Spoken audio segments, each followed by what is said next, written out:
Thanks for joining our special live coverage of South Korea's 11th cabinet meeting of this year.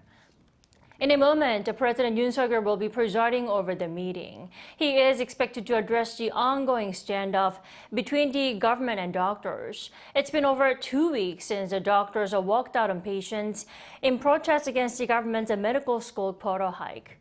And to prepare for a worst-case scenario where the standoff becomes even more prolonged, the government is looking to allocate emergency funds. Now, those funds could be used to hire personnel to replace absent doctors and also running public hospitals. President Yoon is also likely to bring up the government's plan to expand so-called Nilbom schools to all elementary schools starting in the second semester this year. As part of the system, parents will be able to enroll their kids in extended classes up to 8 p.m. for a fee. Now, that is all to make their life routines more logistically and financially stable. The government is not only trying to lift the burden on working parents, but also attempting to tackle the country's notoriously low birth rate. And since Monday this week, South Korea and the U.S. have been carrying out annual joint military drills known as Freedom Shield. The 11-day drills are double the size of last year's and are integrating elements of live drills with constructive simulations. President Yoon is believed to have stressed that exercises will focus on deterring North Korea's ever-growing nuclear and missile threats. The Yoon administration has been carrying out policy discussions with citizens across the country as well, from boosting regional development to tackling the country's notoriously low birth rate. The discussions have been all about making people's lives better. And during the cabinet meeting that is about to begin, follow-up measures and cases are expected to be brought up by President Yoon.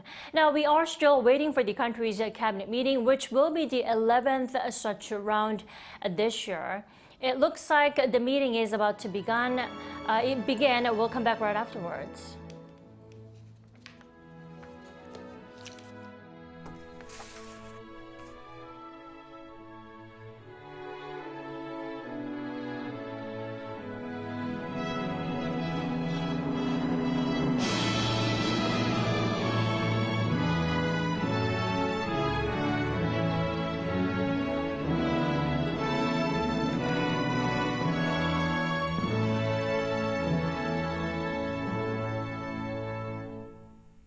바로 모두 자리에 앉아 주시기 바랍니다. Please be seated.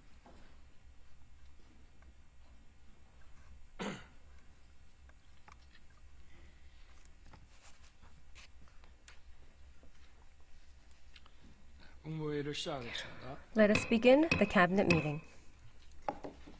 지난주 Last week, 중앙지방협력회의를 we held the Central and Regional Cooperation Meeting, and we reviewed the status of our preparations for medical reform and Nilbom School.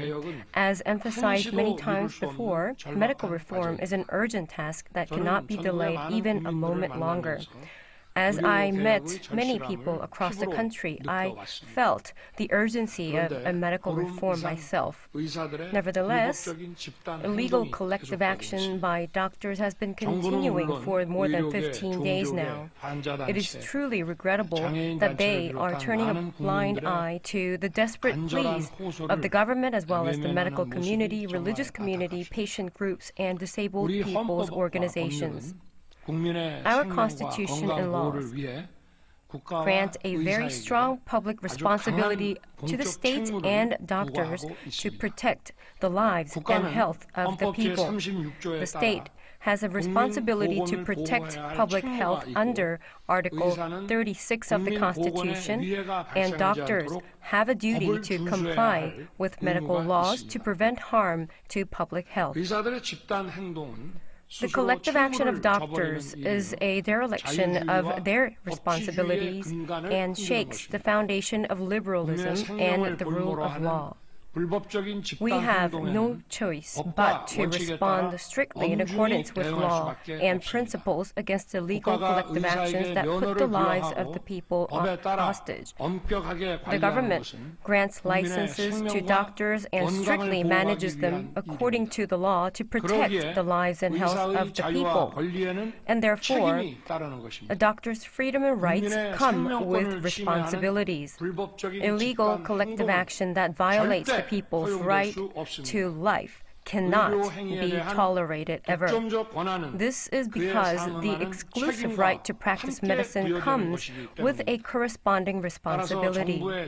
Therefore, the government's action is not to suppress the freedom and human rights of doctors, but to fulfill the state's responsibilities under the Constitution and to defend the right to life of our people. The government will respond in a coordinated manner across all ministries to prevent any danger that is occurring to the public.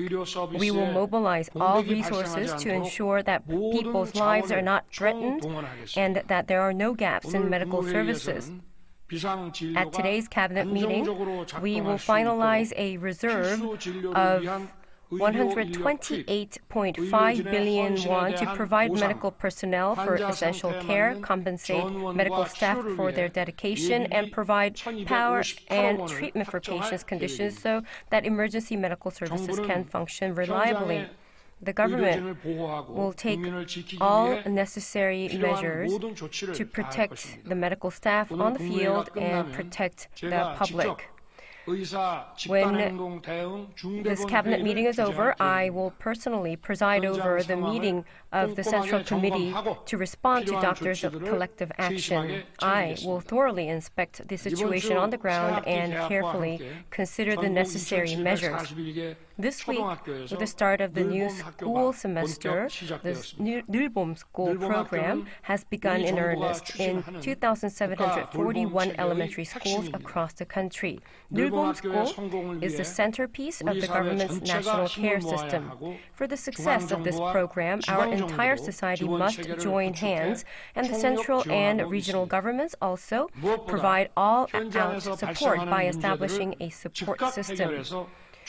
Most of all, it is very important to immediately resolve problems that occur in the field and settle them as early as possible. To this end, we established last week a government-wide support headquarters for Nulbom School, and we are taking care for the preparations, including securing manpower and the location. Today, I will personally chair the second meeting of Interagency Support Center to review the situation on the ground.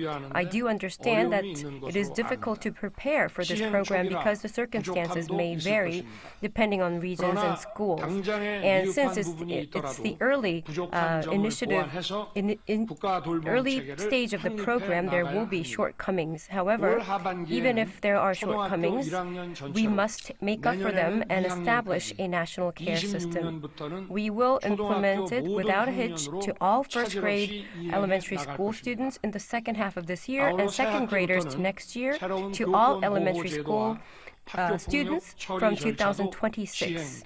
In addition, starting from the new semester, a new school rights protection system and school violence handling procedures will be implemented. Protecting religious authority, protecting the teacher's authority is a national task, and I have emphasized this since the campaign days. Last year, the 5 laws on the protection of teaching rights were revised to ensure that the legitimate exercise of teaching rights is protected by law. Starting this semester, more specific measures to protect these rights will be implemented.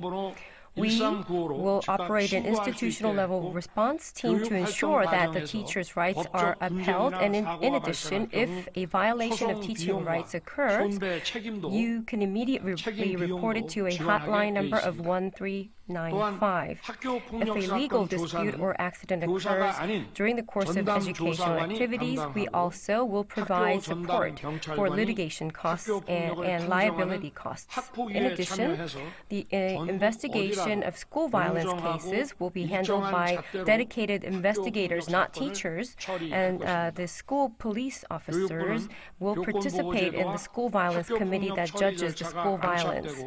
The Ministry of Education hopes to closely inspect the implementation status of the school rights protection system and school violence handling procedure to ensure that these are functioning appropriately. In addition, we must eliminate any risk factors around schools so that our children are safe. In particular, safety management at hazardous facilities in the vicinity of the schools must be strengthened, and safety strengthening activities such as illegal parking or speeding in the children protection zones must be thoroughly cracked down. And not only the ministry, but also the government and the related ministries will muster our strength to create a safe educational environment for our children. From this week, the Shield of Freedom ROK-US joint exercise is underway. During this exercise, we will conduct joint maneuver training and respond to North Korea's nuclear threat, as well as response training for complex situations as cyber attacks, gray zone provocations, and response to the spread of fake news. In a situation where there is a high possibility of North Korea's provocation that is aimed at our general election, this exercise will help us to confirm the solid combined defense posture of ROK-US alliance. In addition, 12 UNC member states will participate, demonstrating the solid solidarity amongst all our nations. To ensure a successful joint exercise, all ministries, led by the Ministry of National Defense, will cooperate closely. At today's meeting, an amendment to Enforcement Decree of the Terminal Distribution Act will be submitted as a measure to reduce the burden of communication costs, which was discussed during our last policy discussion with the people on January 22nd. In the meantime, we continue to communicate with the industry and brainstormed methods to ease the burden of the public and actually held effect of doubling the subsidies for the 3 telecommunication companies. If this enforcement is revised, more subsidies will be available to customers, and as barriers to marketing competition disappear, competition among telecommunication companies to attract customers is expected to become more active, and consumer welfare will be elevated. The reason we are holding such public live discussions with the people is to listen to the people's voices on the spot. So far, we have held 17 rounds of such policy discussions, and in response to the appeals of small business owners and self-employed people suffering from high interest rates and high inflation, the government and financial institutions came together to devise an interest rate reduction plan worth of 2.9 trillion won. The banking sector has refunded 1.36 trillion won in interest, and the government has also begun supplying 500 billion won worth of refinancing loans to ease the burden of these people. Through special support for electricity bills for small business owners, we are offering up to 200,000 won in electricity bill reduction from this month. And as for cases where minors tricked the store owners into selling them alcohol and cigarettes, we immediately implemented measures to exempt them from administrative sanctions. As such, the government is immediately taking actions, whatever we can, to help the people. However, we still have many tasks remaining, and we have a far way to go, and we will continue to hear many issues from the people from these policy discussions. We hope that the ministries will speed up that the issues raised in the fields can be resolved as soon as possible. Thank you. 비공개로 진행되오니 언론인 여러분께서는 협조해 주시기. That was our special live coverage of South Korea's 11th cabinet meeting of this year. We'll bring you more details on the meeting at our upcoming newscast at 6 p.m. Korea time. Thanks for watching.